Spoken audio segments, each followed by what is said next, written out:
दो लोग दुनिया में कभी कोई कारनामा सर अंजाम नहीं दे सकते, एक जो हराम खाता हो, एक जिसकी नजर नापाक हो। मोहम्मद बिन कासिम जब यहाँ आए थे ना, तो एक दिन बड़े परेशान थे। तो एक बुजुर्ग कहने लगे, आप क्यों परेशान हैं? कहने लगे, राजा दहर से मुकाबला है और हमारी फौज तो सिंध के रास्ते भी नहीं जानती, जुबान भी नहीं जानती, लड़ेंगे कैसे? 2-4 दिन के बाद उन बुजुर्गों की दोबारा मोहम्मद बिन कासिम से मुलाकात हुई तो बड़े खुश थे। कहा, आप क्यों खुश हैं? कहने लगे, वो मेरा मुकाबला नहीं कर सकता, मैंने तहकीक कर ली। कहा, क्यों? कहने लगे, नजर का गंदा है, और जो नजर के गंदे होते हैं वो मैदानों में ठहरा नहीं करते।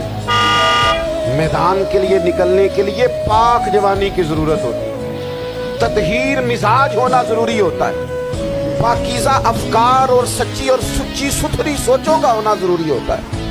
इसलिए फरमाया कि मेरा मुकाबला नहीं कर सकता। हजरत अब्दुल्लाह इब्न हुज़ाफा कमरे में थे, वजीर की बेटी अंदर सजी संवरी पहुंच गई।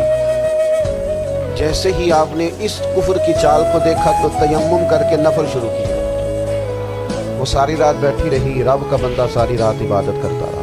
इबादत बड़ा सहारा है, मुसल्ला बड़ा सहारा है अल्लाह के बंदों। सुबह दरवाज़ा खोला, वजीर ने अपनी बच्ची से पूछना चाहता था रिजल्ट क्या निकला, तो कहने लगी, पीछे हट जा, अब तेरा मेरा ताल्लुक कोई नहीं, मैंने नबी पाक का कलमा पढ़ लिया।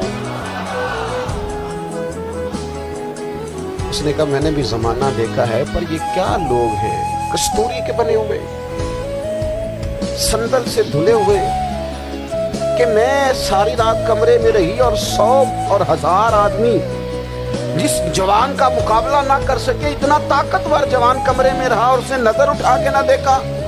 वो कच्चा रंग ललारी वाला जेड़ा चढ़दा ते लैंदा रहिंदा है, ए इश्क तेरे दा रंग मुहम्मद चढ़िया फेर नहीं लैंदा। मैं कहा, एक दफा नजर उठा के नहीं देखा, कमाल हो गई।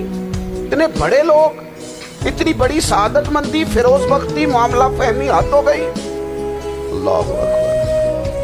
दोस्तों, बादशाह जब पूरी तरह हार गया ना, उसे का मार दो।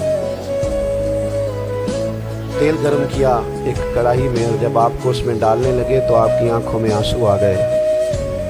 बादशाह का ख्याल हुआ शायद नरम हो गए हैं। कहने लगा, रोए क्यों? फरमाने लगे, सोचता हूँ जान ही एक है, कितना मजा है उसकी राह में जान देने का, कितनी लज्जत है उसके नाम पर मरने में, कितना लुत्फ है ये तू चढ़े